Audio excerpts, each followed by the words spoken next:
FASTag ഉപയോഗിക്കുന്ന വാഹന ഉടമകൾക്ക് ഇതാ കേന്ദ്ര സർക്കാരിന്റെയും ദേശീയ പാത അതോറിറ്റിയുടെയും ഭാഗത്തു നിന്ന് വളരെ പ്രധാനപ്പെട്ട ഒരു ആശ്വാസ വാർത്ത ഇപ്പോൾ വന്നിട്ടുണ്ട്.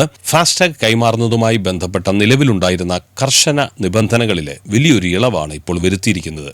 എന്താണ് ഈ മാറ്റമെന്ന് നമുക്ക് പെട്ടെന്ന് ഒന്ന് നോക്കാം. ചെറുവാഹനങ്ങളായ കാർ, ജീപ്പ്, വാൻ എന്നിവയുടെ ഫാസ്ടാഗുകൾ കൈമാറുന്നതിനുള്ള നിബന്ധനയാണ് ഇപ്പോൾ ഒഴിവാക്കിയിരിക്കുന്നത്. National highway authority of India ആണ് ഈ പുതിയ തീരുമാനം എടുത്തിരിക്കുന്നത്.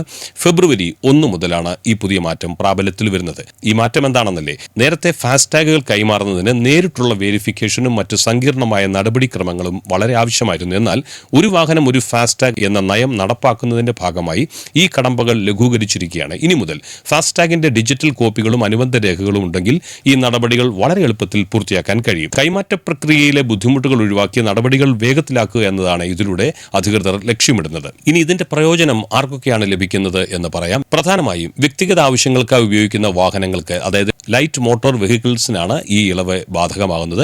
വാഹനം വിൽക്കുമ്പോഴോ മറ്റോ പഴയ ഫാസ്ടാഗ് മാറ്റി പുതിയ ഉടമയുടെ പേരിലേക്ക് മാറുന്ന പ്രക്രിയ ഇനി വളരെ ലളിതമാകും.